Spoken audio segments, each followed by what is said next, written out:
All right. So today, long promised that we would return to some of the very practical examples that we knew there would be interest in. We did touch on briefly in our live session.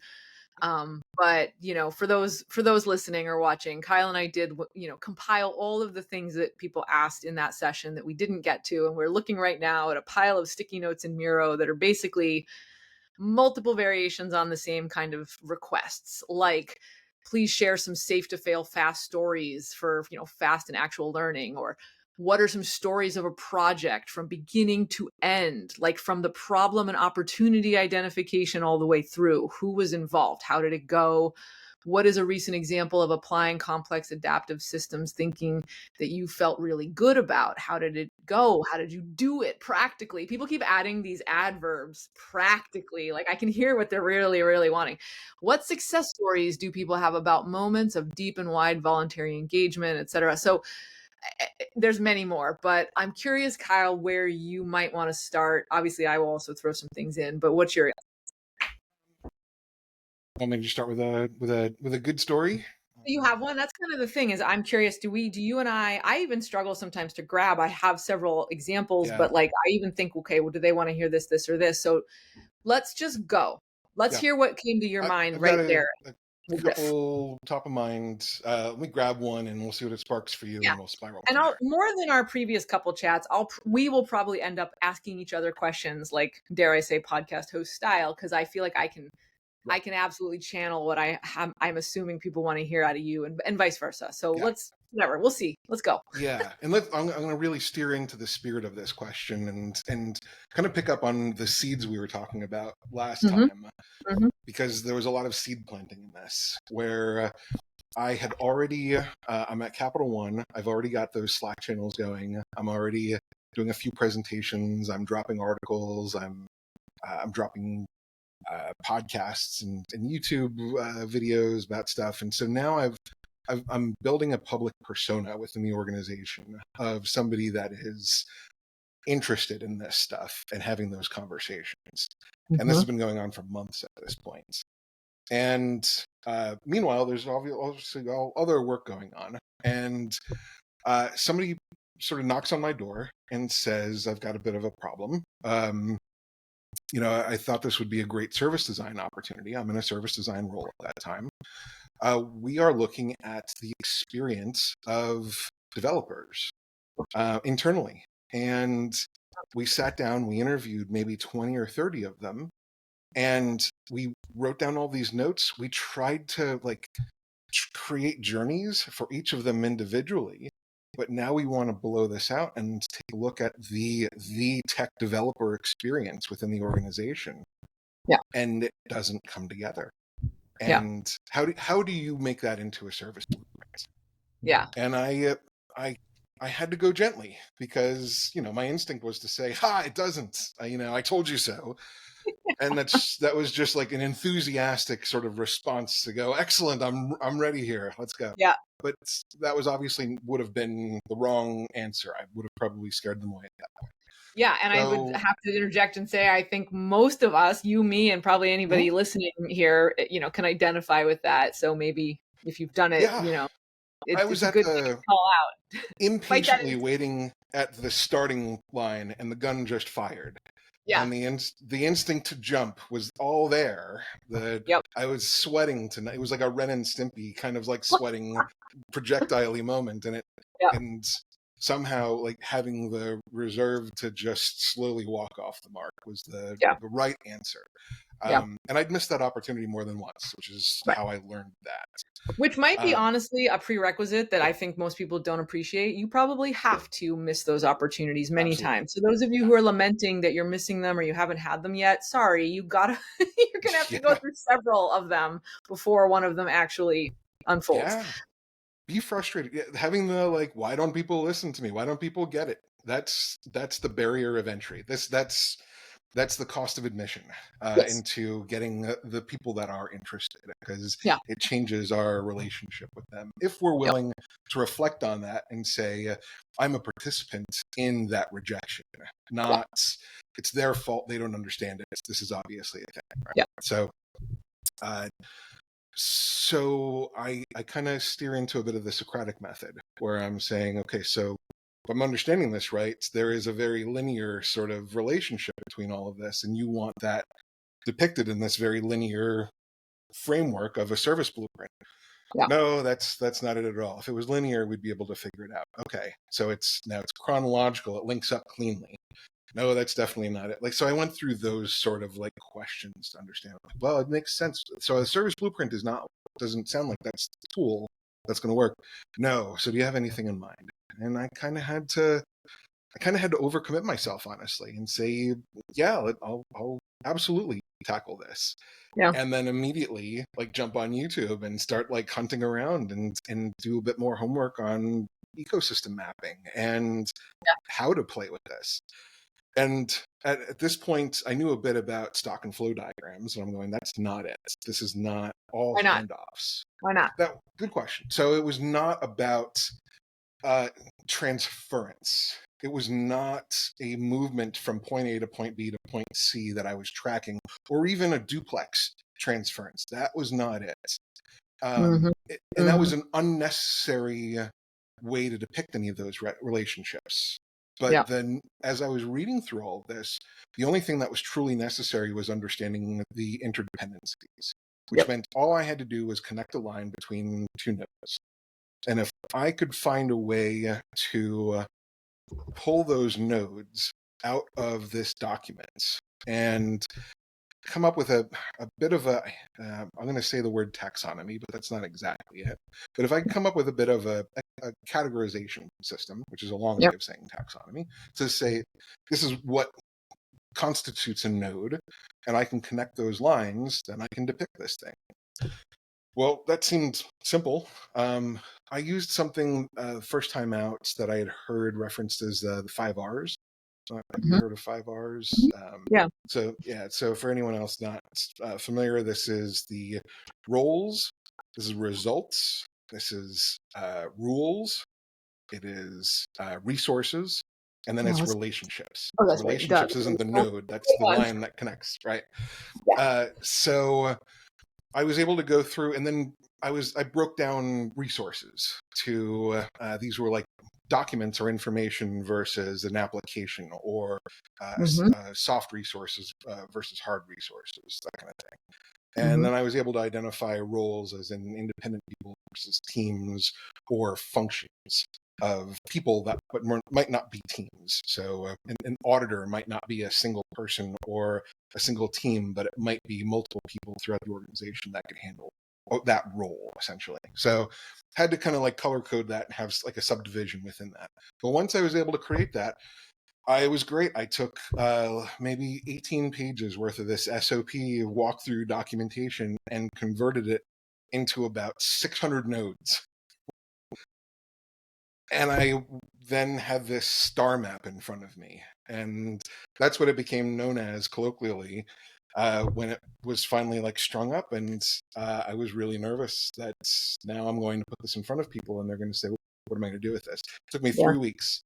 And most of the heavy lifting was in the stringing it together, because I wasn't using anything like Kumu that Mm-hmm. does a lot of Yeah. that work for you. I was doing Yeah. all this in Mural. So I'm Mm-hmm. connecting those lines and I'm making sure the lines don't intersect and all that. So it's a massive mess. Yeah. But it was a rudimentary way of doing it. And I put it in front of people and their first reaction was wow. And then it was speechless. And it was staring at it for a while. And then it was sort of, okay, I guess this captures everything. And I kind of fired it off and it sat. And I moved on to a next project. And I got a bit of like, thanks, this was helpful. Attaboy. We got it. Yeah. And that's it. Now, 18 months starts over. When I get over the next 18 months, I start to see a few people ping me on Slack and they say, did you put this together? And I say, yeah. How did you get it? I said, well, we've been staring at this and it's hard to look at. Well, yep. And here's the worst part is that was a snapshot of how things worked 6 months ago, 12 months ago. It's pretty invalid at this point. How Yep. many things do you think have changed? People are doing things Exactly. differently. Those names are all different. They've moved to different roles. Yep. They've left the company. Our resources are different. Our policies are different. So the shelf life on this is really short, but that was a snapshot in time. And that's the best way that I could depict that. Okay. So yeah, can you kind of walk me through it a little bit? Yeah, well, not really. That's what it looks like. I can kind of show you what the colors mean, but there's a key there. You can see all that. Yeah. And uh, again, like it kind of just sat there for a bit. And what I started to understand was people are coming back and they're saying two things over and over again every time they look at it. One, it looks like an organism. And two, this looks really complex. And I said, yes, both of those things. The complexity that you're overwhelmed by is not something that would ever fit into a 3-bullet executive summary. So that was a massive win for what I was trying to express with all of this and what was supposed to be received by all of this. The organism component, I didn't have to tell them about. They all understood that intuitively. And that is such an important component of understanding an organization as a verb rather than a noun, right? Yep. So they got all that. Next thing I know, I'm getting a message saying, hey, we're going to launch a new org within the design organization. We'll probably have about 5-6 of us, but the plan is to get about 15 to 30 of us at some point. And we're just going to focus on this tech experience, and we're going to start to decode this. And the way that we did it was we took this and we shopped it around and we told people that this is what developers are dealing with to get an idea and a business case to a finished product. And this massive web that none of us can really speak to other than just staring at with our mouths open is what is driving the how do we make sense of this? Yep. Going, all I had to do was put it in your hands and you had to run with it. And that was it. I didn't need to be anything more than that. This was a good catalyst for that. Yeah. So I think that was one of the first times I picked up and ran with any of this work.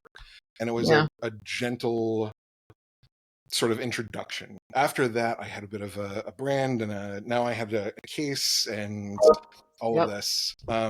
It unfortunately got cut off at the last minute, but every year our CEO did this big 3-day all hands conference for the whole company, and these are the things that I'm interested in and passionate about, all that kind of stuff. That was going to be on one of the slides where he was going to introduce tech experience, and that got dropped off last minute for whatever reason. But that was the fate of that whole exercise. So there's 2 or 3 things about that I wrote down that I wanted to call out. One, and maybe I'll go in reverse order. One is, and you called this out, I can hear the chorus of voices when you talk about mapping who, from the complexity side of things, will say, any map like that is just a static snapshot in time. I mean, I'm always on about that. This is just anybody who loves a causal loop diagram. Mm-hmm. It's, I have to be the annoying person who's this is right now. This is going to look different tomorrow. So you can put a lot of energy into this, but even if you find your magic leverage point to fix this feedback loop, it's not going to mean much. So whatever. But point is, in this case, you own the fact that the mapping that you're doing is a snapshot in time, and it's not meant to be a solution or a so what. Map, in your case, ultimately ended up being, I was going to say leverage, but since I just said that, I'll use a different word. The map does some work to help people interrogate or challenge assumptions or have some ahas, or even just, to me, it's much like you might open up a map to look at it, not to use it as a roadmap, but just to get a feel for the terrain about where I'm about to be embarking, or holy cow, I didn't even know there were mountains over there. We better go call the people who know how to do mountaineering. So there's something about mapping in this story that I think folks who get into systems thinking and complexity science generally have this instinctive draw towards, but maybe can't always name explicitly. And that is, the map is not the thing. It is not the output. It is not the solution. And I think some people overcorrect, especially from the complexity side of things, to say, well, we shouldn't even map at all because everything's just living, changing, morphing, live sense making, et cetera, et cetera. But no, maps, at least from 2 service designers, maps are still really useful because they're one of the first ways humans start to kind of make sense of something and just go, oh, wait a minute, this is not what I realized it was. I often think, and I'm curious if you find this too, half of the challenge for someone in our role is to prevent someone from then taking that map and trying to make the map be the That's solution. it. Wait a minute, this Yes. map doesn't have some to-dos or an ideal version, or show me where, there's a sad face and we need to convert it to a happy face, or show me where in the journey I need to like line these things up to fix this. Recommendations. And so that is the challenge. If you are going to use maps, use them responsibly, and your responsibility ethically is to like make sure people don't try to use them in that way. But I'm I gonna mean, quick flyover on a rant yeah, here where like not only that but like research as well, where it gets yes, shelved when we like brought Dovetail in, and Dovetail has some benefits, but now being a library of like 8-year-old customer surveys and interviews as yeah, if it's valid for what we're going to do tomorrow, experimenting with a thing we've never done before, that terrifies me. And I mean, it's not like we're gonna like raise cities based on this sort of stuff, so not that terrifying. But just the idea that customers are unchanged. I don't even watch documentaries made before yeah. 2020 anymore because I figure they don't apply to our world. They're time Well, capsules at best. You know, So, there's probably something here though that ties into like, the concept of pace layers, right? There mhm, are some things that mhm, probably are on a longer, slower time scale. There are sure. probably insights that have a much longer shelf life, and there are probably some instincts or the benefits of mapping or visualizing that have a longer shelf life compared to other things that absolutely are going to be irrelevant tomorrow. And I actually think that alone, recognizing, I keep trying to make the pace layers diagram with my Hmm. hands, which is why you guys are watching me do this awkward thing.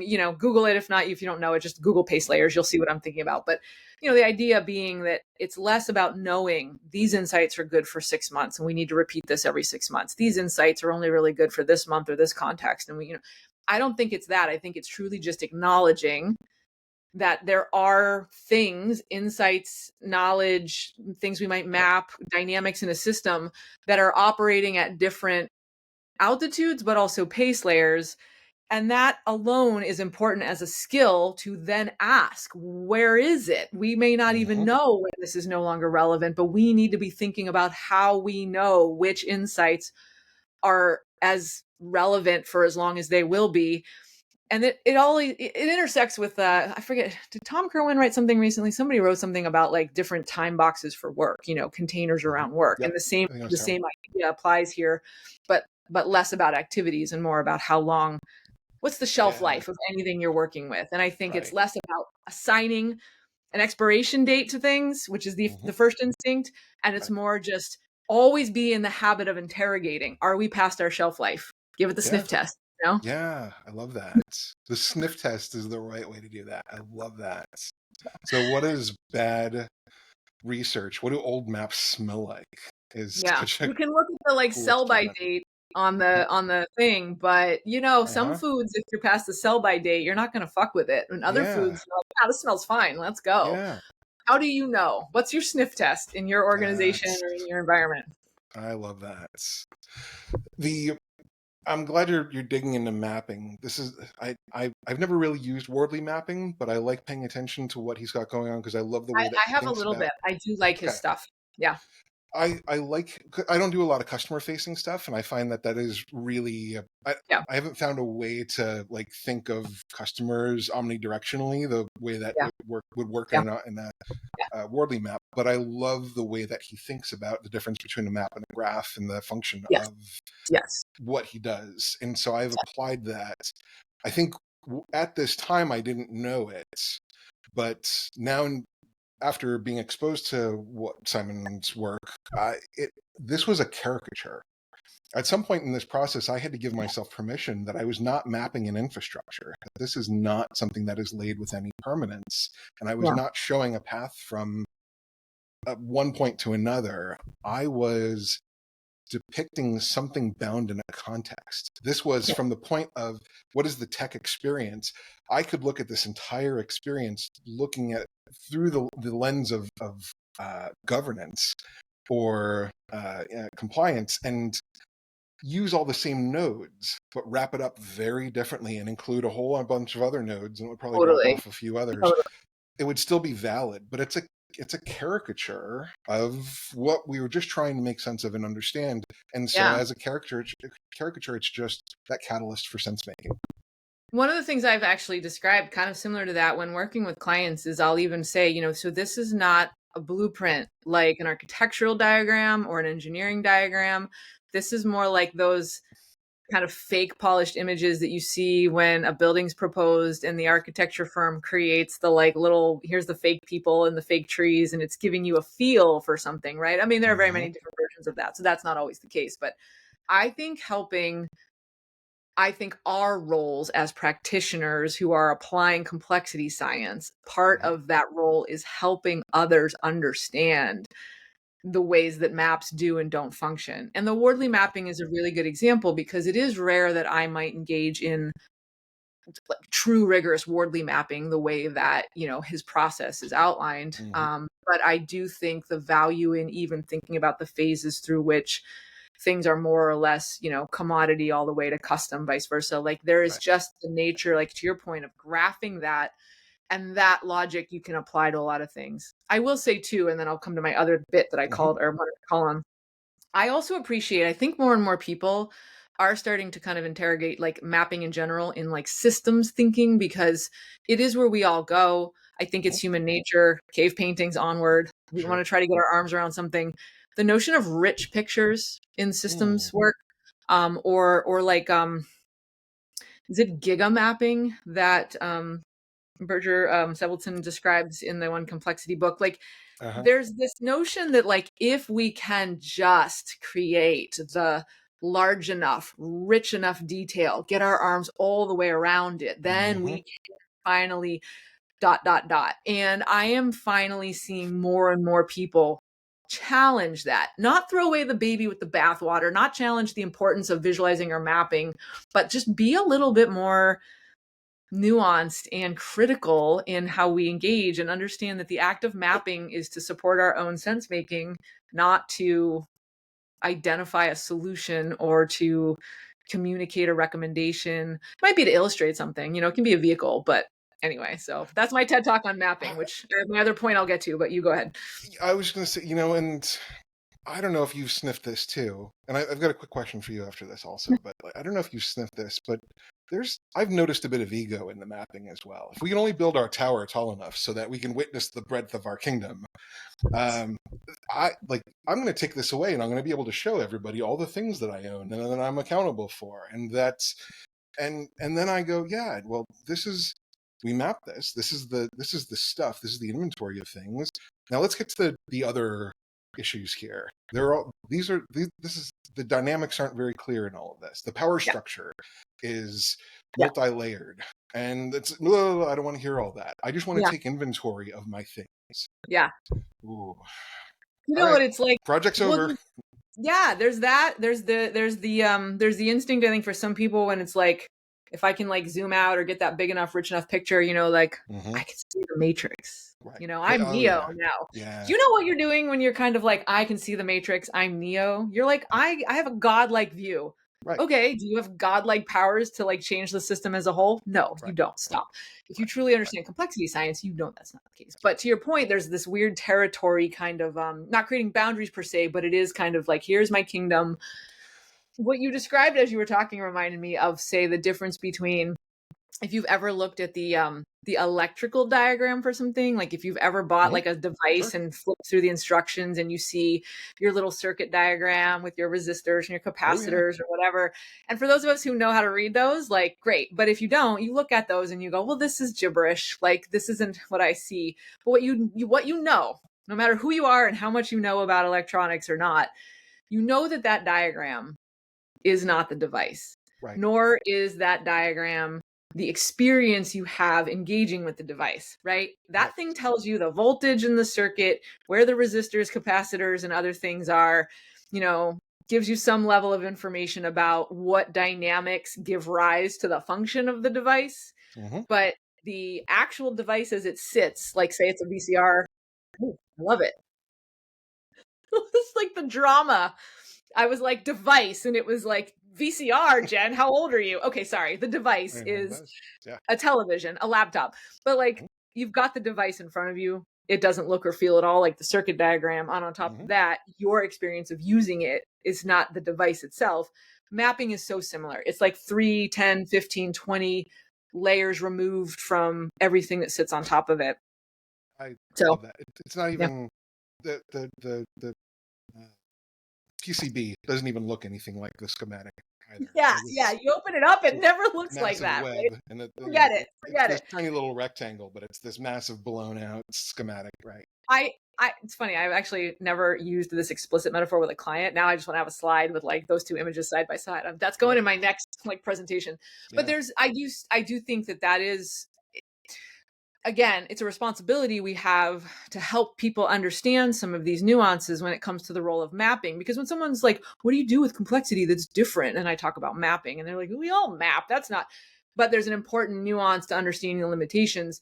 But I want to say it's not also a limitation. It's Mm-hmm. generative. It's an enabling constraint. If we understand what a map does and that it's a projection of, it's a 2D projection of a 3D object, metaphorically and literally, that if you understand that, it can kind of open up a little bit of space and opportunity for ways to use maps in ways you maybe weren't trained or don't, get told by others to do. You're allowed to go and make whatever you want for any purpose. Well, is this how journey maps are supposed to function? Is this how many like swim lanes a blueprint is supposed to have for a service blueprint? Or what's the so and so method of ecosystem mapping? Like, dude, I don't know. The point is that it's meant to serve the purpose of sense making or communication. It won't in and of itself be the object or the solution. So like free yourself from that.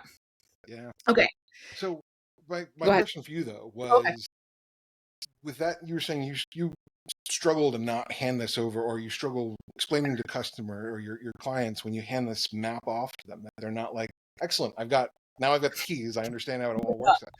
Yeah. How does fidelity in how you map play into that conversation? Yeah. Well, good leading question. But I mean, I will also say, this is why I don't like to hand off a map. Like Mm. as much as I can, I try to get the map as far away from like a handoff as I can and make it be something we're looking at together. But Mm-hmm. I spent about 10 years in my previous role at MadPow doing that a lot of projects. There was an era, many of you know it, the journey map era. Oh yeah, We were the journey it's map coming back. factory. Now it's I journey love it. management. I Now don't it's journey mind it. management. Uh-huh. But the journey map era was largely, I read about journey mapping in Harvard Business Review. I need to get me some of that. MadPow help me. And Jen and company, like we all were like, yes, because we saw the power of it, even though we also knew there were these limitations. And so, I'm grossly reducing in hopefully people know a loving way. But a lot of what we did was this, which was do a lot of research at varying levels of collaboration with the clients. Sometimes they wanted nothing to do with it and just wanted us to report what we learned, which was, as you know, very problematic.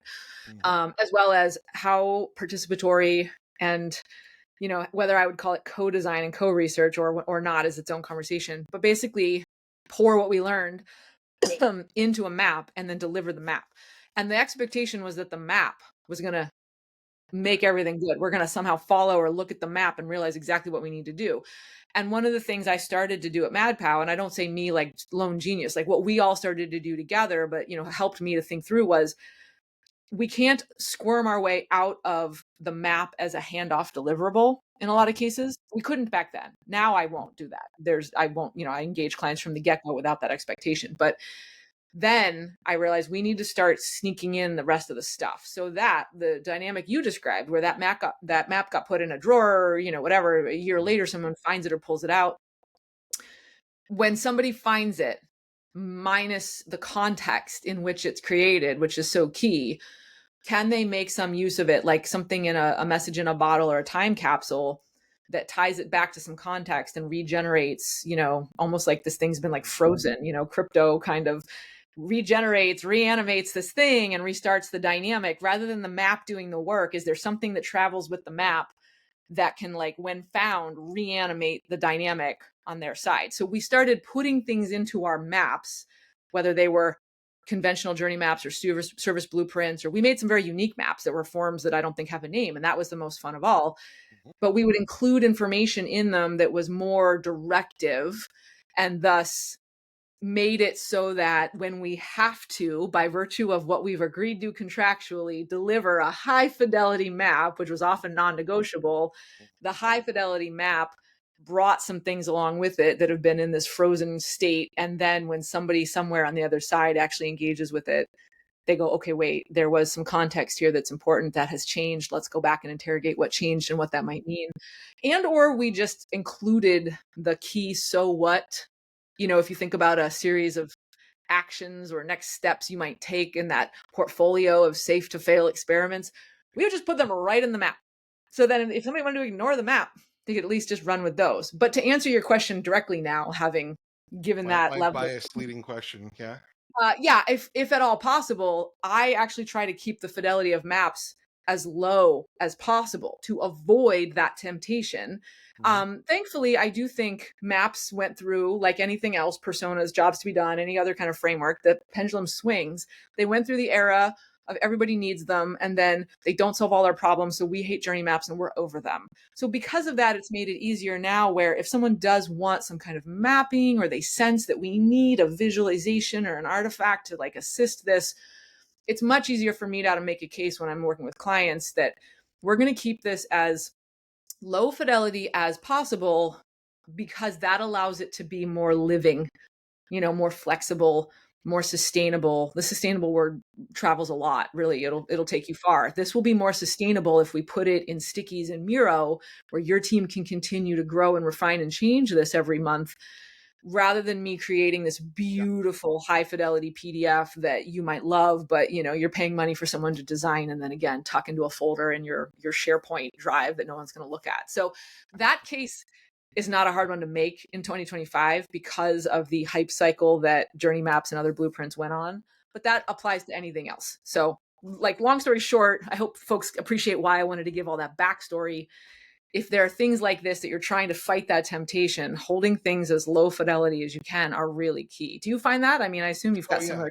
I'm horribly biased. First of all, I'm not a visual designer, Well, I'm not either. That's the other part of it. and so at first that was an excuse, was I need lo-fi, but then I started to find the value of it. And so I've been terribly biased, but you brought up something really interesting about packing value for when you have no choice into it. It also makes me think of like putting a relevance, building a relevant, forced Yes. relevance into it. It's so like, I don't know, putting the Giants 2024 season into like lining that up there just to sort of like really dig in. Like this was a snapshot in time when we did this. I actually will always make a point to make the date very visible. Okay. We always set the context. We did this even at MadPow. So like, kudos to MadPow as a team of doing this. This isn't like Jen's idea, but like we all arrived where we were like realizing we need to make very clear the context this was in, the problem or the ask or the challenge or the lens we were bringing that the client had asked us for. And I this is kind of what I hinted at, but like the prevailing metaphor for me truly is you have to accept the reality that like your map's not going to be some special thing. Mm-hmm. Like your map isn't going to be the one that changes how an organization functions, even if they're nice and they tell you it is. So assume your map literally is like a dead spaceship. Everybody on the spaceship's been killed by the alien except one person was in the cryo chamber when it all went down. Like, make sure there's something that's like attached to this map that when it is found by someone later who barely speaks the language and everyone who worked on this project has been fired, what can they make sense of? And if you give that little thing to them, you increase the chances that this continues to have some level of life or impact. And by the way, that's not even always a given. I don't care if my map ever gets unearthed. I obviously want to have a positive impact on the teams and the people that I work with, but the goal of a map is not to live forever, right? It is a means to an end. So make the maps or other artifacts you create means, not ends. And some of what we're talking about becomes moot because it doesn't matter if the thing actually gets unearthed or used in some way in the future. In your example, it did, which is cool, right. But it's sort of like design for that to happen if it needs to, but don't make that, an explicit goal of an artifact. The exceptions to this over the years, maps that I have been party to or helped create or whatever, most of the time when they were actually impactful in the way that I think designers wish they would be, was because a team had literally just never pulled up to do this kind of thinking. So the map was a means, even though they talked Right. about it being an ends. And I think sometimes you can't say that explicitly, especially if someone's going to pay for, no one wants to pay for the process of collaboration. They will pay for the tangible thing that is a map. Yeah. I also, like I'm not a visual designer, but we've over the years I've been, a collaborator on some very beautiful, elegant Sure. maps that I would never want to like give up and say we didn't work on, because there is something to the power of a well-designed, visually compelling. I mean, it's like semiotics here, man. You Mm-hmm. can think about what symbols do that words can't. And Mm-hmm. so there's power there. But anyway. Mm. You mentioned something really, really important that I should have been running with, but you nailed it. The best case scenario for a map is we jump on a whiteboard, we throw something together, somebody walks up to it and says, aha, and they walk away and said, we're going to try something different. And now Yeah. whatever they try disrupts this map in ways that we don't exactly know yet. And it will Yeah. take more discovery work to figure that out. And so if the map does anything intended, it is self-defeating in its form as a map, in its form as a representation of what is. And Hmm. so, again, more of that case for it being low fidelity. And Yeah. so, yeah, this is where post-it notes and mural and whiteboards Totally. the way to go. The other thing I don't want to lose, really, just briefly, that you started your story with, was talking about kind of, you were continuing from our last chat. I had already sort of started to build this public persona, the person who was dropping these articles into Slack, the person who was always willing to like kind of geek out over a thing over like a virtual coffee or whatever.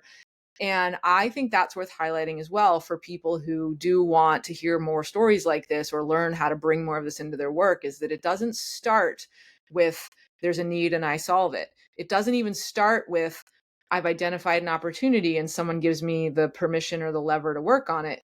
It starts way, way, way upstream, which is simply making yourself be known, not in that like personal branding, like, I'm this guy, I'm the complexity guy. Right. Maybe that helps, I don't know, but more that it's making yourself visible as, I know I've said this phrase so much, as a safe person or a safe space for someone to ask or look for more on these certain topics. And that starts to beget itself. So in your example, because you had just become a person who was like proactively sharing, and you Mm-hmm. were making yourself visible as someone who is into this stuff and cultivating knowledge and a skill set, collection about it, you became an obvious go-to. When they Mm-hmm. finally came to you with this thing, it wasn't about complexity, it was a service design ask, but you still had built up that level of visibility. So this isn't so much to say the advice is like you need to go on like a tour of like why you're the complexity person in your team. It's more just live, and live the things, live the change you want to be, like live the Yep. principles of just being curious and sharing what you're curious about, learning in public, learning out loud, all of these ideas. The more that you're doing that, you're both modeling for others so that they can Mm-hmm. join in, and you will make it all that more likely that someone, a stakeholder internally, or in my case a client, will go, hey Jen, we have this thing over here we need to do, it seems like something you might know about. More often than not, it's still never explicitly got anything to do with complexity. Mm-hmm. But like the examples that I gave in the other live session, and maybe what I'll do is let me add on to my one story from the live session to give Okay. I'll give my like Please. counterpart story. And rather than tell a whole separate one of the examples I gave on that day was about what ultimately were a series of, I would call them like sense making workshops. Um, and I won't belabor too many of the same details I went through in the live session, but I didn't start that example very far up or down, go very far down. I stayed pretty much here. But that, for example, that project came about because this client, we had done other work together. And even in this particular case, it wasn't, we know you're into systems thinking and complexity or whatever. It was, we know that you can facilitate a room of big people. big Mm-hmm. personality. We know you can put some thoughtfulness into the process by which collaboration unfolds without needing to be the like leader in the room that controls everything that happens. Like they just knew this about me. Yeah, that's something I'm good at. I've cultivated that as an ability. And in your case, they were like service design. We know you can do Yep. service design thinking and mapping and stuff. My advice that I'll say pointedly for those who are like struggling with this part of any kind of complexity informed practice is your odds are you're still going to get called on or tapped to do things for skills that are not complexity related. Right. So continue to build and grow and cultivate other forms of knowing and being and doing and practice, because those are going to be the things that they call on you to help with. And then the complexity informed version of that skill set is what rides along in the sidecar. And then you introduce to the process, and you have to do it patiently, like your story outlined. So in this particular Yeah. example, when they asked me about facilitating these workshops, and I did describe some of this in that live session. So apologies if somebody's watching this and hasn't watched that, you'll have to just go back and watch it. But basically, I remember thinking to myself, this is exactly the scenario where these groups need to engage in some sense making in a very complexity kind of oriented way. They were using words like systems because they knew they work in a large system where people in different parts of the enterprise don't necessarily really get to see how their individual activities ricochet or ripple out through, but they know that they do. Mm-hmm. I would probably say they expected some ability to do what you did, which was like map it all and Mm-hmm. then zoom out and be like, look at how this all interacts. And Yep. here, and I knew that was never going to be the case, but I was able to say, well, we'll go through this process and we'll make sure we get to the results you need. So in an example like this, the opportunity identification, which is the question that, in our Yeah. stickies that I think we didn't answer, is that more often than not, it's not, can you help me do some sense making or run a sense maker collector or Right. bring your complexity science lens to this work, do some affordance mapping, da da da da. It's just do this thing we already know you know how to do. We trust you, and then you can bring it into the process. And in those workshops, for those who are curious from the professional services side of this, instead of me having conversations internally like you did with stakeholders about the process, I Mm-hmm. have to put together a scope of work. I have to describe, here is what topology is going to do. We will design, deliver, and document Mm-hmm. this number of workshops, and you put the guardrails on that need to be there around logistics, but then you describe the goals and the outputs. And the level to which I will get explicit about activities or methods really depends on the client, but I will err, in much the way we do with maps, on the Mm-hmm. side of low fidelity, Yeah. so that there isn't an over indexing on artifacts or methods. And I recognize that this is hard for a lot of folks too, because nobody wants to hire you if you don't tell them how you're going to do the thing. But Yeah. I will still use more generic terms when I can, and I will get more specific when I have to. So I may not say this particular workshop is going to involve some rounds of information sharing following a fishbowl discussion or a this or a that, dialogue or a, Mm-hmm. dialectic method here, A or B. I also am not going to say, and then we'll engage in, Cynefin mapping or, a sense maker collector or estuarine mapping or Mm-hmm. whatever else. I will use terms like affordance mapping if people know what affordances are. I will talk Mm-hmm. about mapping influences. Ecosystem mapping is a really all-purpose term, Sure. and I will I make like very it, but it works. clear. Yeah, and and those who again will come in hot, being like, well, it just creates a map. It's a Right. static snapshot in time. But like again, it's fine. We get why we're using this. The pace layer of that information is such that it's Sure. relevant for a long enough stretch that they can use it and then like discard it. So I don't know if it's helpful, and I encourage folks who are listening to this when we do our next live session. This is the kind Mm-hmm. of stuff I'd love to hear more questions about. Do you want to hear more? Do you want to go deeper? Do you want to challenge us on something? Do you have Mm-hmm. something to add from your own side? I know, especially when it comes to projects, and I don't want to jinx stuff coming up, but like, for example, I'll give another one just briefly. We actually are talking to a client right now about doing what I would characterize as a very standard service design project. Mm-hmm.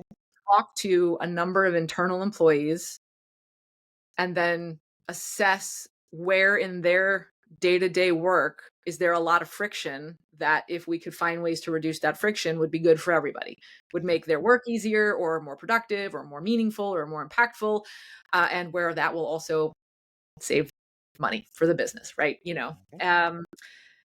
think about that, it's a bunch of interviews and then it's make a service blueprint, and identify where, current state and future state don't match up. And that's probably what this client is expecting.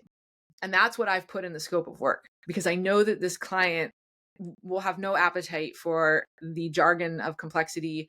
I will use words like sense making, but I won't go any further than that because most people don't even really know what sense making is. But I'll still use it to drop them in and hint and start to seed using more forward thinking language. But when we get into this process, it ain't going to be that linear. I might still deliver a service blueprint, but it won't look like what we're talking about in this totally linear fashion. And it's quite possible that what will come out of this, somebody after the fact would never in a million years describe this as being a complexity informed process. But in the act of engaging and collaborating, there will absolutely be places where I can tell we are going to actually engage less with the explicit information that comes out of these interviews with employees, and we are interpreting them as experts, and rather we're going to have those employees interpreting their own experiences, and they're going to then look at them together with the stakeholder, sponsors of this work in a room and go, that's odd. What does that mean? What is that thing? Or, oh, it's really interesting that everybody who we asked about X had to say Y, but except this group over here said. It's so much more about literally kind of moving your role away from interpreter or expert and more into facilitating the interactions that let them notice this is big, this is an anomaly, this matters, why is this standing out? And then might that still get represented in a map or in a recommendations deck? Sure. But the process by which those things are created starts to build the muscle. And whatever we deliver, as I alluded to earlier, we'll find ways to braid in some hints and some things that make it more likely that it can continue in the future. So I'll pause there. But I thought it was good to get into some details for folks. So no, this is great. And because you said something really interesting before about put yourself out there as that person that does this. And yes, totally agree. In this case, there was a kind of a combination, like you said, where they came to me and said, you're a service designer, and also we know that this is kind of the thing that you like to get into. You're that guy. You're that guy. With these clients, did they come to you because you can be a service designer, you can provide service design services, or because they know you're that guy, you can do the complex stuff and they know the complexity? I think it's always a little of both. And I think it's less that there's like an implied you're a complexity guy. I think more and more it's simply you do service design well, but you've also got a little bit something else. And we don't get it, but we kind of want it. And that, I think, for anybody who's trying to do more complexity practice, I think that's kind of it, is less of be the secret complexity guy. It's just be the guy that clearly has more to offer than I've got all the or I've got all the service design, or I've got all the agile, or I've got all the this or the that. It's have a little bit more. And the more might be mysterious to those folks, but it does make a difference. The other thing, and I'll say it because I didn't say it earlier, this project I just talked about, and probably the majority of projects, not just as topology, but even going back to my days at MadPow, things are always word of mouth. Things are always referral. That's not true for everybody in every industry, but that's always been the way that I have found most effective, even in an external partner role. And I know internally it's huge that this particular one I just talked through wasn't something that came about because we were marketing or because we had, shared something somewhere. It was because this person, this leader who's going to hire us, knows another leader who had hired us and had been talking about how we need some help with this employee experience thing. And this other leader said, you guys should talk to Jen in topology because she helped us do something that's not the same, but seems similar. And I share this not to just be like, oh, it's all word of mouth. If you can't get that going, then the rest of it's moot. But because she was willing to see the sort of cross connection and refer us, Mhm. because I had done that for her. So it became very clear that we do service design, or we do UX design, or we are a facilitating workshop kind of company, or we do org design, or we do behavior change. She's already seen us. So the more people that see the core thing and that little extra, I'm that other kind of guy, that's what helps. Mhm. And so I don't know, hopefully that makes sense. But I think for anybody listening, the big takeaway is, cultivate the other skills. But when you're thinking about how to be like the complexity guy, Right. you never know what ratio is going to be appealing. So make it Yeah. all visible. And tell me if you're finding this to be true. I'm finding this to start to be a little bit different now in 2025, maybe 2024. I was smelling it a little bit, but I never had anyone come to me and say, "There's this complex thing, Mm, and we want you to help us live in that complexity. We want to mm, be comfortable." It was always, "We need you to simplify this and get this mm, into a mhm. neat Yeah. little process. Now, can you get this organization into swim Yeah. lanes so that we can fix it?" Mm, And my instinct, and I probably said this on the first couple of outings, was no. yeah. That's not going to work. You have to blah, blah, blah, or something. Yeah. Like probably a week before I took on the ecosystem project, somebody said we want to send a survey out to the organization, understand something. And I went, no, you don't want a survey. You want the sense maker thing. Yeah. And they went, okay, well, we'll ask somebody that'll do a survey for us. Never mind. Thanks anyway. Yeah. Yep. And Yep. that was the last I heard about it. Yep. Now I'm hearing a little bit more. We need to understand the complexity of the situation that we're Yep. in. So I think there's something really strong here around like it is still the expectation is still based on that core familiarity and competency, but that extra. What? How are you? I think you're right. I think Okay. it's out there. I'm seeing Mhm. that signal. It's late, it's weak, it's Yeah. early. It's not enough that I would tell people like really, really index on that. But I do think I am seeing that too. I Mhm. think there's enough content out there in the world about complexity. I mean, look at us, right? Yeah. Like there's Right. there's enough of it out there. If you buy, which I don't, certain hype cycles or whatever, we're climbing the awareness slash hype cycle here with complexity science in general. I think we're beyond what early adopters into like whatever. So Hmm. It's I think complex. Get there, over it. That's the yeah, shirt. yeah, that's it. Yes, that's it. That's the We shirt. should make those.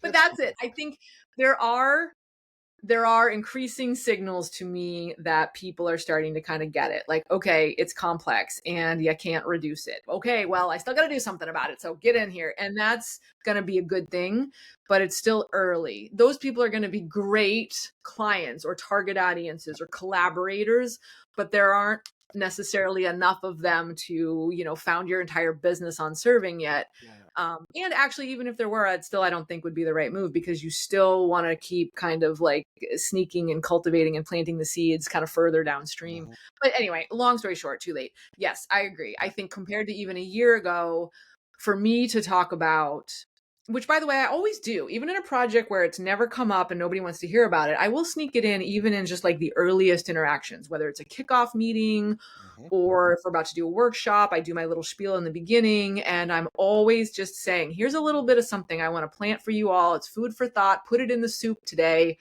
Just let it simmer. And then I will say a little something about complexity. I will talk about the difference between complex systems and other, ordered linear systems, or I might talk about coherence versus alignment, like some aspect, sense making, real Hmm. time, people can be the ethnographers of their own experience and you don't Hmm. need to be the expert interpreting and such. Okay, right? So I'll pick something like that and I'll put it in the mix. Versus a year ago, that stuff is really resonating more. Whereas a year ago, I'd see a sea of people being like, what? Hmm. So I think you're right. And I think it's a good thing. But I think it Yeah. also is going to come. It's going to come with all the attendant challenges Of as course. more and more people want to kind of come and feed at this trough, which is all the more reason to continue to be visible about Yep. what you're interested in, not about your expertise and how you're number one, but to be, this is what I'm learning about. This is what I'm interested in. Does anybody want to learn with me on this? Does anybody want to pay me while we learn about this together? Like the visibility helps, not just so you can be like the first one who's differentiated in this market and has an offering, but so that you can have your bat signal out there for people. Yeah.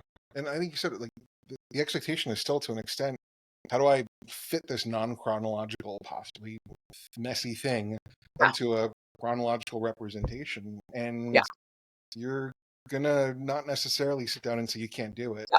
but to get it so it's Yeah. representative, it still needs to be a sense-making Totally. apparatus. So it's going to have some squiggly lines in there, and it's going to make people go, hmm. Yeah. And I think there's some permission that we have to allow ourselves, that those those representations are still not going to be 100%, but any aha that comes from that isn't going to be direct either. It's going to be grounded in there's an anomaly here that I'm looking deeper at, and I'm now relating it to an experience that I have, and that's the aha. It's the mix. It's not the thing that we're not handing over a report and they're going, I'm Yeah. reading this and now I've ingested it and we're off. Yes. Which kind of makes me wonder, should we talk a little bit about participatory design? Do we want to wait for the next one? It's kind of like a good segue, and I've got a little time, but I leave it to you. I've got time. Okay. Yeah. Let's at least start it because, Sure. this will extend. But one of the things that so listening to these couple examples that we just talked through in a teeny bit more detail, Mm-hmm. they like you could over reduce yours to cool, you did some mapping, and you could reduce Right. mine to cool, you did some workshops, or the example I gave in the other session, cool, you did some mapping, or whatever. I think sometimes people will go, well, when I think of doing complexity science, that's not what I think of, and then I have to say, well, go back and reread your complexity science. But Mm-hmm. there was the title of that live session was that this, has a lot to do with the notion of participatory design. And we Mm-hmm. didn't really get a chance to walk up to it and talk about it explicitly. So I'd like to hear what you think participatory design has to do with complexity informed practice. And we'll riff on that for a little bit. But I also will throw in there, what do we mean? Are we talking about co-design? Are we talking about participatory design? Are we talking about radical participatory design? Or like what are we talking about? I don't know how to break all of those down. It depends on who I'm talking to and That's why I how. love that one too. Yeah, the CMU folks and the SVA folks and the SCA folks all talk about it, or the SCAD folks all Okay, talk about it a ouch, little bit differently. So, Trent. right, Woof. so, and yeah, it's all a little funky.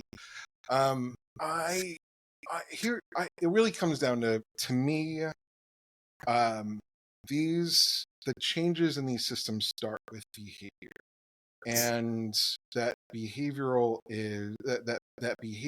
comes, it's intrinsically motivated, and if my role in this space is to facilitate that space where something new becomes available, or where or a new connection might happen, that allows for people, either collectively or individually, to become aware of something new or different that might spark a change in behavior. And that change in behavior might have perturbations that change that system. I can't direct that, Yeah. whether I want to or not. There's a lot And of that is it. couching going on in your answer around might and open up possibilities and, if something might emerge. What I'm not hearing you say when you talk about behavior is we are going to apply the such and such framework.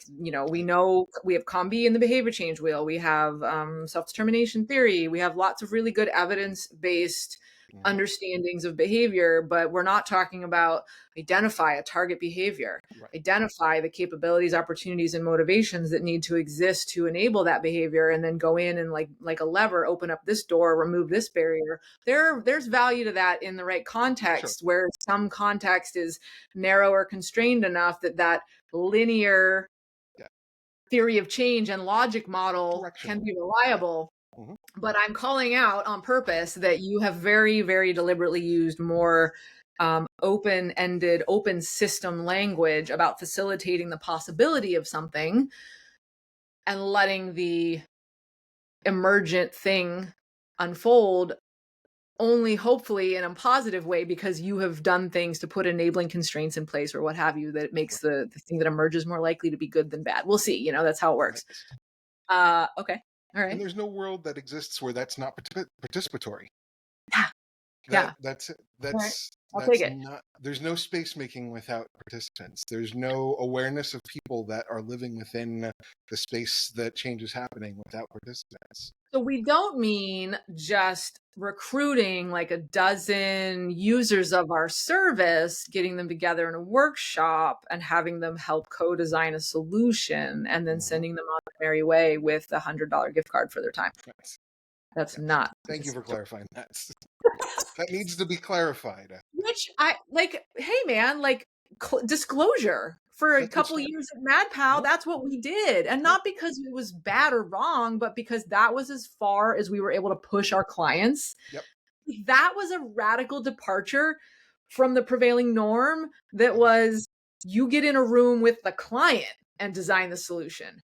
And I remember coming into the world. So Right. those of you who know my origin story from the live session, I came into this world post grad school, got into my first job at an agency, not MadPow. And like nobody ever talked to the users except Mhm. maybe to do some UX or like A B testing if they needed to, follow up on things. But like nobody talked to the users before you had something to show them. And Mhm. I remember being like, what the and then I was like, well, you're right. I drunk the CMU Kool-Aid and I was like, this isn't right. Right. So, you get to a place like MadPow where people are really willing to experiment and try things. And I'm Mhm. with other people like, why don't we try to see if we can sneak some humans who are going to either use or be impacted by the interventions that we're designing into the process earlier and earlier. And Mhm. we did successfully. And it was, of course, very popular because it actually had good impacts, but it was Right. still extracting experience and expertise from that organization, which now very smartly folks have been able to talk about the extractive and problematic nature of that and push for even more radical participatory design where truly it is the community of people who are leading whatever is going to unfold. So like just to put that out there, I think you and I are not at all, hopefully for most listening to this, we will not be the first people you've heard talk about this, but just to set the table, when we talk about participatory, that's what we mean. And I think you've just nailed it.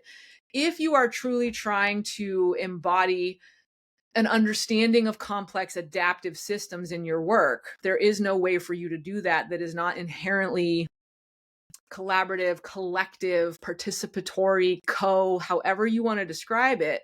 Mhm. And the limitation on that is often a function of the limitation of the logistics, the container in which the work is happening, the ugly reality that I would love to go and be able to be in the field and doing this for my clients all the time. But in reality, it's going to be, nope, we're going to have to do a couple time boxed or contained interactions, but we're going to find ways to make it a more ongoing, sustainable process and not a short, extractive little study. And I think that complexity, part of why I think you and I wanted to have that in the title is not that it's let's apply complexity science to participatory design. It's that Right. these things are a Venn diagram and it's a Yeah. circle, Yeah. That, you that know? that's exactly it. When you consider that, I mean, the way you have to look at it is that these what we might be thinking as an initiative that is a solution or some rollout is going Yeah. to uh, Intervention. That's my create go-to. some sort of benefits, and it's going to go out there. And it is either going to be beneficial, or it's going to create an obstacle, or Yeah. it's going to be a new thing that people are going to have to problem solve around, or they're not Mm-hmm. going to understand it correctly, and or not correctly, but as intended, and Mm-hmm. meet those same expectations. Like all of those things are going to coexist in that system, and so the the sooner you bring people into that and allow them to arrange their own space and their own conditions that Yeah. they're going to then occupy in their future states, Yeah. as much as possible, because Yeah. obviously they're going to be bumping up against everyone else that's doing the same thing. If you Yes. can orchestrate that, and I know that the we talked about this, I think, the first time, the infinite ingress or of how can you Yeah. include everybody when everything's intersected, but uh, at least you are introducing that agency and that building that muscle of Yeah. awareness. And I didn't get here under duress. I'm not waiting for somebody else to do Yeah. Yeah. something. I am an advocate for the space that I'm in. I'm championing my own space here. And as problems arise, I'm able to identify in a way that I can at, at least somewhat push on or get in front of in some way or Yeah. identify and speak to. And that's Yeah. very different than Yeah. this sort of top down dropping new Yeah. conditions on people. The assimilation that is old colonialism. That Yeah. is, this is the other side of participatory design is the Yeah. decolonization of design. Yeah. I distinctly remember, I think part of one of the challenges that arose as people really started to go, wait, this is meaningful. It was a bit of a self-limiting thing in that the logistics, those pesky logistics of, organizations that operate in the modern economic world, like capitalism, are really constrained. And so, on one hand, there's a battle to be fought there around shifting economic and other political things. But there's also the reality that we have to work with the world that we're in and the affordance that are present for us today. And so with that, I think there was this interesting tension, at least a few years back, where people were becoming more and more and more enthusiastic about doing more types of co-design, I don't know, activities, I guess I would say. And yet at the same time being called out by other practitioners for saying your co-design is not radical enough, it's not decolonized enough. And so you get this like typical left cannibalizing itself, but in the design world, and there's a level of that unfolded that I kind of just watched as a spectator. Mm-hmm. And I found that very, I'll say, instructive, because what it illuminated for me was that it was not about the desirability of empowering, or that's not even a great verb, because empower, to give power to, but to distribute power, or maybe even like eliminate the idea of power, but that's an anarchist talk for another time. There was a level of agreement that it was important to empower or distribute power and agency in the co-design of futures. And yet at the same time, the means by which we were trying to achieve it were a little bit different in different pockets of our world. And I think it raised for some people this notion that there are ways to work around the challenges that we have, and there are ways to fight for radical shifts in the constraints around us. So it was like, do you put your attention into working within the constraints that exist? Do you put your energy into shifting the constraints that exist? And I think there's an important role for both to play. If you're familiar with Estuarine mapping and, all of or even just actor network theory, the notion being that these are actants, some of which are shiftable and some aren't. And even knowing which are and aren't is its own, art more than science. But I think especially as people have gotten more on board with the importance of what we're talking about here, what it also did was open up this door where it's one thing to engage a group or a panel of people that represent keyword, a role or a population in the work you're doing. But you are still going to be limited by that deep, rich, qualitative nature of engagement to a certain number of people. And you're asking them to do a lot of work, data wise, not just human labor wise, to represent, versus tools that can let you actually reach larger groups and populations, which historically were really limited to like a survey that was just going to give you about a bunch of quantitative data about what, but not much data about why. And I think we're really just getting so much smarter as a field now, where something like the SenseMaker tool, from Knevin, but there are others that do similar things. I think getting people to a place where they can actually see the importance of that. I don't think that would have been visible to a lot of people a couple years ago. I don't think a lot of designers would have even understood, why is this like SenseMaker tool even useful to me? Isn't this just glorified survey software? Like, who cares about a triangle question? But it's much more about the nature of soliciting stories, narrative data that you, the researcher, are not going to interpret, but that people get to interpret for themselves.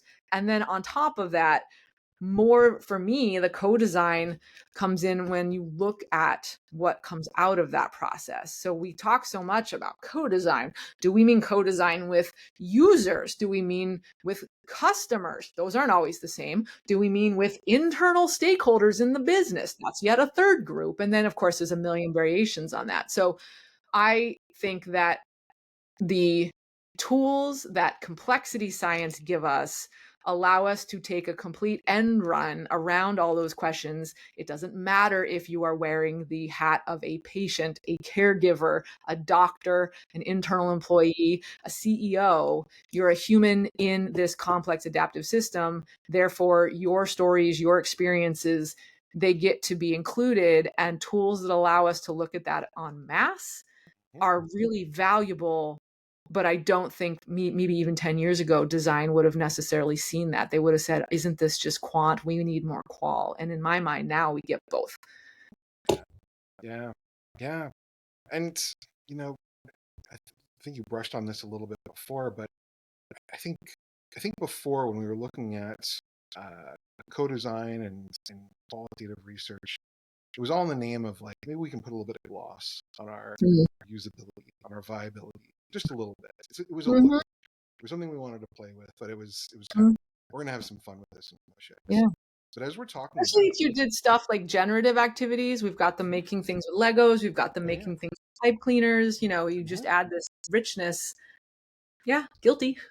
yeah, oh yeah, But but it was still there became a hard sell when the whole MVP movement really kicked off, and luxuries are not available anymore. That's not MVP, and so participatory design is no longer yeah, we MVP. don't need to And stop and talk to them now. We're going to just put something in front of them and see how they react, and that'll get us all the data we need.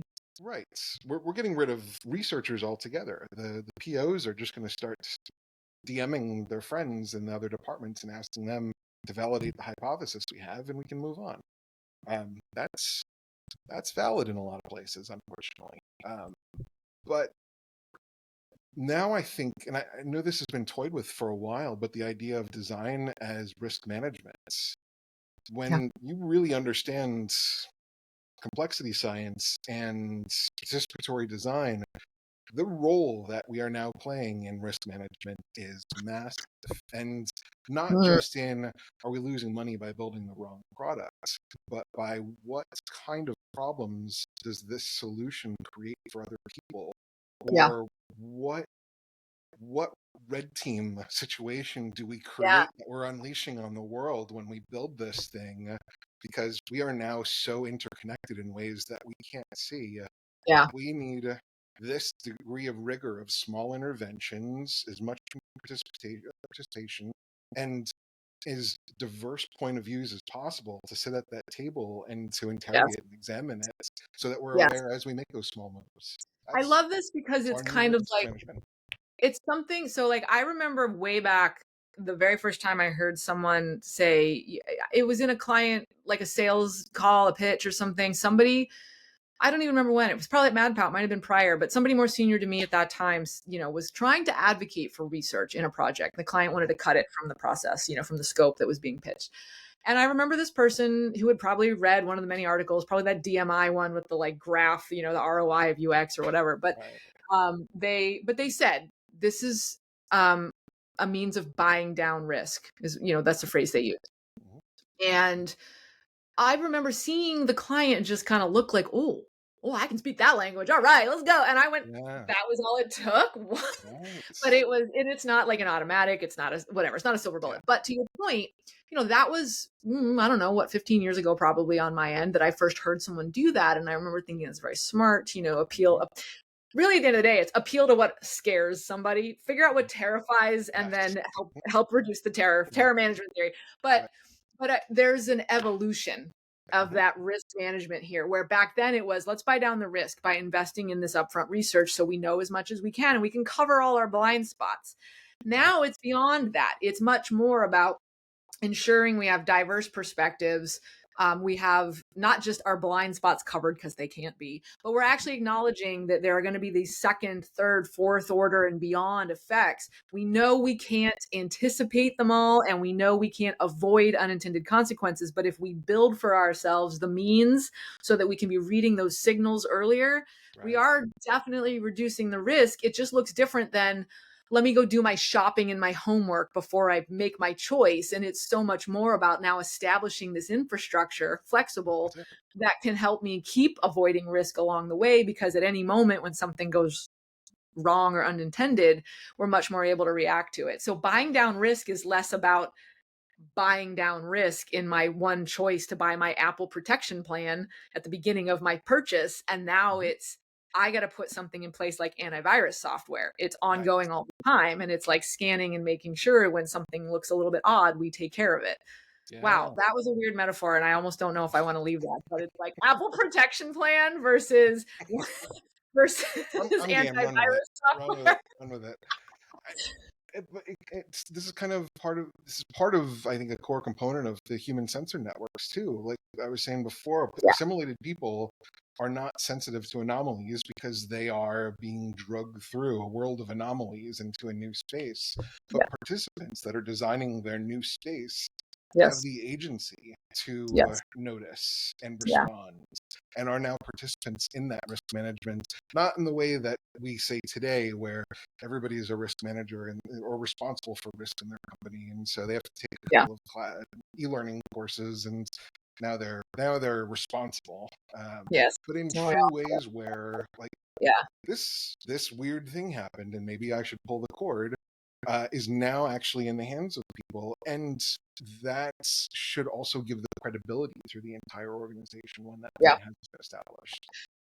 That actually brings up for me, and maybe this will be a note, like we'll slowly wind down for Mhm. today. But I thought of another example because I can also kind of anticipate people thinking about the kind of projects where you do actually get the chance to help build some of that infrastructure that, so Mhm. it's not a one time this or, we mapped this or we did these workshops or whatever. In a perfect world, the stuff that I did in the example with the workshops is an ongoing process, Mhm. happens with some regular cadence. But most of the time in a world that I live in, those things don't go on indefinitely in a retainer kind of model, although sometimes they can and they do. And over time, Mhm. things mature and whatever, teach a man to fish versus, whatever. So, Right. but I was thinking about a different project that I worked on where this was not even really an explicit goal of the project, but part of the work we were doing ultimately involved kind of a what I called a learn by doing process, where they wanted to build up a little bit of maturity around certain design and other practices. And so instead of us going in and doing some research and then doing we were like, well, let's go through it together. We did incorporate a lot of the complexity informed stuff we're talking about here, so I won't repeat all of those examples, but one of the things that struck me was in the process, they as a group started to generate these ideas whereby they understood that their customer service folks, the ones who man the phones, Mhm. they understood, everybody understood those guys have their fingers on the pulse. Oh So yeah. like, that's never like a novel insight for Mhm. anybody. Right. But what this team started to do, this team was removed from that group. They were sort of an experience oriented team. I'll spare the details, but they were removed from the customer service people in a way that like getting insights out of them was tough. It took a little bit of work, just because it's hard to take those people off their jobs and off the phones Their and right. number one role, their number one value is that they've got their finger on the pulse, but their number one role is to manage the traffic of inbound Yeah. calls. Their metric is be on the phone all day. Yeah, great. But it's very much, that challenge. But these guys started to identify some interesting little ways that they could advocate for the customer service representatives to indicate or flag, this is a really interesting call and I want someone else to hear it. Like as simple as that, a button in their software that when they're manning a call, they don't have to necessarily say why. If they wanted to add a tag or something, they could, but just the sort of like, somebody else here needs to hear this, boom, and then that call gets flagged, and then maybe those get compiled into a weekly digest, or that's just one little example. Those are good examples though of the things that a team comes up with. I didn't come in as a consultant and be like, you need to put a button in your customer service rep software. This other team recognized that that was actually a viable thing. It Mhm. wouldn't take that much. They knew because of political and technological dynamics that was doable compared to something else. They had other ideas around like putting together like a weekly podcast of literally just strung together calls to then feed those insights to other people. The equivalent of showing someone the result of like a sense maker collector where we visualized hotspots of answers, but rather in this case, it was let's just listen to a collection of 20 calls and everybody gets an hour to listen to it on Friday mornings, and Mhm. in a very open-ended way throw your thoughts and reactions somewhere and whatever. So like these are good examples of, for those listening who are like, well, how do you actually activate those human sensor networks in ways that don't look like this big formal thing that we've come in and done together in a big project. And it's in the process of a totally different project. We had little links to that, and this team started generating some ways to start making that happen. So they were small, again, seeds, but it can look small and it can look very context and local kind of orientation sort of focused, but still have the same effect. And then once they start, marking calls, will they abuse it and mark every call? Maybe. So then they have to figure out how to address that. But they can start doing that and then look at what calls get marked as listen to this. Do they have anything in common? Don't make the reps make that decision. Just let them follow their gut and then see. I love that. And yeah, I have a parallel story that's very similar. One of the first service design projects I ever worked on, first time I tried this co-design thing as an experiment.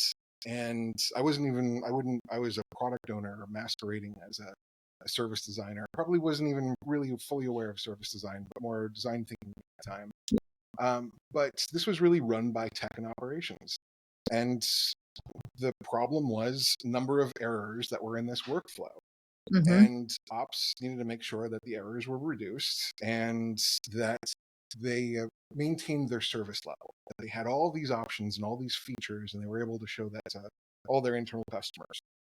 And tech needed to reduce the errors because they were the ones that were handling all the errors in the 11th hour. It was always like some VP level escalation and figure things out. Of And course. like 3 days of turnaround time before everything goes live to production.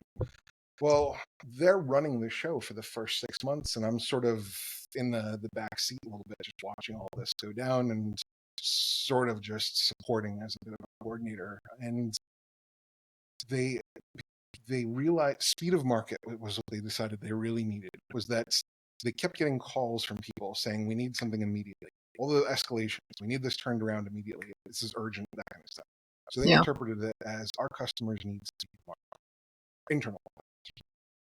Okay, and we need to maintain our service levels and all of that sort of stuff. And I kind of sat back and I said, but the ones using this are our marketing, compliance, and client services folks. And we haven't talked to them at all. So let me try this co-design thing. Let me try these empathy interviews I keep moving out. Let me go out to Chicago and sit down and pick their brains. They called this project Mercury because we were in this whole naming convention of Roman and Greek gods, and it was all about speed. And I go and I sit down with these folks, and almost every one of them, I go down and I do the exact opposite. The other product owners come in with me, a few tech product owners, whatnot. I didn't know what I was doing with interviews like this. I've got like a panel of 8 people sitting behind me, and I've got one person, and I'm just like grilling them with the light in their face, right? All wrong. But instead of sitting down and saying, how does this work, draw it out for me, I'm saying, when you wake up in the morning, what gets you excited about coming in and doing your job? And when you go home at night, what's the thing that you feel accomplished about? Like those kind of questions. Yeah. And everybody behind me is like face palming as I'm asking these questions. So one by one, those sessions are ending and everyone's saying the same thing. Like, wow, that felt like therapy. I'm really analyzing my work and like what I find gratifying. And what came from every single one of those was people saying that they like being able to deliver for their own customers. Right. And what they need is reliability. And they want the most uncomplicated thing in front of them because they're being asked for things not in the same language that the operations in the tech world and the production world works. Right. So they're doing the interpretation. They need the minimum layer of interpretation altogether. Yep. Yeah. So I'm sure this sounds very familiar. This is what, cross-domain in translation looks like. Yes. Yeah. Now, I get on a plane. I go to the airport. I'm starting to I've got all my notes. I'm starting to put together a presentation. I missed my plane because I'm so like amped about what just happened over 2 days. My technical product owner counterparts still in Chicago. Monday morning we get on a call and we're swapping notes, and we had both sketched out something that was almost identical using no questions about like, what do you want? And we both basically sat down and said, we're going to gut almost all of the features that are available because they don't care about that. Speed to Yeah. market isn't necessarily a thing, just a few simple options that get them to deliver Yeah. the couple of things that they're being asked for. And You that's know it. what's so interesting about that? Because as soon as you said that, my thought was like, okay, well, there are people who would be like, well, true co-design would have been you asking those folks to sketch what they want. True. And We got there there. are, We eventually yeah, got there. I mean, Yeah. exactly. Like, I mean, yeah, sure, fine. But my point is, you didn't do that, and Mm-hmm. yet this was still deeply informed by what you Right. learned.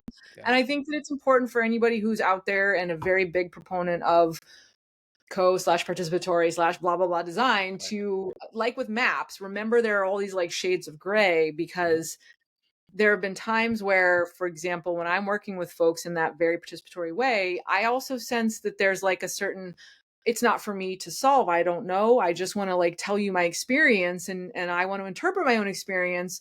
I can tell you what I need, but like I don't know how to, I need a house, I don't know how to build a house, Right. I can't draw the schematic diagram of a house, I can just draw or tell you how I would feel if my house was like my favorite dream house. So there's a level of almost contradicting everything that I, said Yeah. earlier, we all know, which is Yeah. it's so important to enable people to be the interpreters and ethnographers of their own experience and have their lived experience count as expertise. Yeah. And yet, I think it's also important to understand that there's always going to be some level of interpretation if the people who are making or designing interventions aren't those same people. And if they're not the same people, it's not always automatically bad. If I Right. need something built for me by a carpenter, I don't need to go learn carpentry. Right. I need to find a carpenter who I can trust and who will listen to my needs and understand, like, intuitively, but also explicitly, what I'm asking for and Right. what things I'm not asking for, but I probably obliquely have indicated that I need.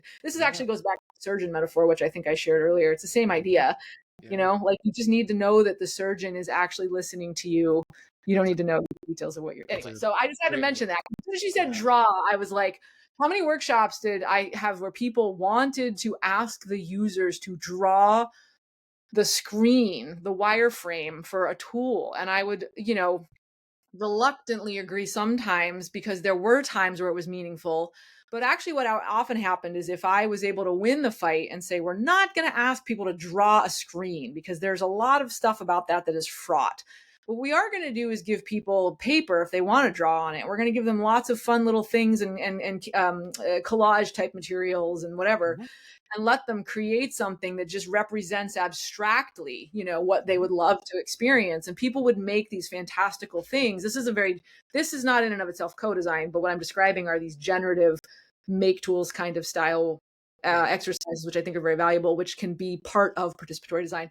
But what would often happen in those cases is that people wouldn't make wireframes, but the things they made ended up looking a lot like cartoon children wireframes that did the same job. And I never had to ask them to do it. So I just couldn't help but see that little opening and had to kick Yeah. the door open, because you didn't go into those sessions and say, draw me the screen of the tool you need, but No. you and your colleague came away with the same understanding. And that is the important Yes. part. That was wild, and I think to your point, like, and I think I've said this in other places as well. Like, we, if I went to a bunch of compliance folks and said, "Draw me a bunch of wireframes," I'm creating a bunch of really bad UX designers, essentially, with the Maybe, expectation, maybe yeah, there's some, like, maybe, yeah, prodigy. exactly, some hidden talent in there somewhere. You're absolutely, but the I think it's okay to expectation say that bad, because it's okay to acknowledge that design is a craft. There, said it. there, yeah, fair, yeah, like, but to your point, like, you can be a really good user of a table and maybe a really bad furniture designer. Of course. Um, so this is where abstraction can come into play as Right. well. Right. Draw a fish that represents how you might use that table. Yes.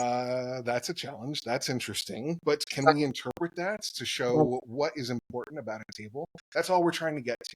Yeah. Is what is the core? What's the that value, and how do you want to project Bingo. that in some way? Yeah. That's it. Yeah. Love it. Honestly, Uh, I feel like that's a perfect place to wrap. I mean, I just can't, all I'm going to do is keep doing yes ands. And I think that it's so good. We can talk more about methods like Lego, serious well, there's play, one other thing I want to you know. jump Yeah. on, and then let's jump off after that. The one last thing is that I had a leader at one point that I think every day he used to say to me, "Don't let perfect be the enemy of good." And Mhm. I used to say that is lazy. That's just an excuse for your laziness. And now I'm sort of starting to lean into that. Maybe I'm just getting older and lazier, but This is a recent development for you that you've uh, come around to within the this? last couple of years, I think, and it's a little bit more that I've learned that there are gains in those inches of I probably fought for a few weeks to let's go sit in front of client services and those folks and get their perspective. And it was like, why? We've got all the tech experts here, and they're the ones that are impacted. They're the ones that are up all night on the weekend doing all this code Yeah. switching stuff. So, but just getting them in the room, having the panel behind me, asking these questions in one person, that was a big movement. And when we walked out of there, and we had these new requirements and this new that whole synced up aha moment, that Yeah. was enough for them to go, okay, I think there's more here. Yes, please That's run yeah. that workshop where they can do some sketching, where they can, we I move the think that's needle really through that. So Yeah, I think that phrase, the reason I was like, "Hmm?" Partly because like, what I also hear in this story is like that phrase can be weaponized in places, sure, right? It's yes, used in very much the same way that quote by Henry Ford about if I'd asked the people what they wanted, they'd have asked for a faster horse. First of all, there's like no record anywhere of him saying that. Second, of course. if I had like $1 for everyone who used that quote as a Mhm. justification for not doing any research at all, like I would Yeah, be retired and wealthy. So right. like, shut up. But second, like I think it can be weaponized because that's not even really the sentiment that's meant by that. Yeah. So I think the phrasing of like "don't let perfect be the enemy of good" can be weaponized in the opposite direction. But I just chuckled because I think from my teaching background, that was like Mhm. immediately you don't have a No, choice. Perfection's not a choice. You're going to teach this class 4 or 5 times over the course of a single day. And so if you are trying to get this lesson perfect, especially in the highly complex adaptive system that is a classroom, um, yeah, you're going to burn out and be gone in a minute. So you have to get really comfortable with good enough is good enough.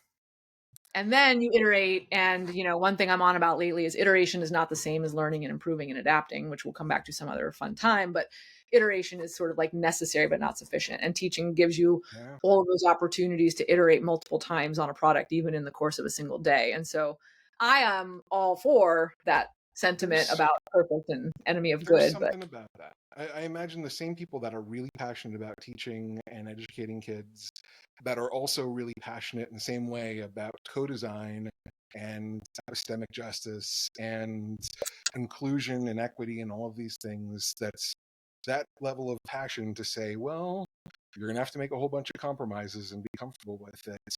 Makes people pull their hair out and drink hard. And that it's hard to kind of go, well, if you keep waiting for that perfect opportunity and you keep fighting your way out of that situation, you're going to get fired. And the person that is ready to go send the survey is going to be the one that comes in and does the work.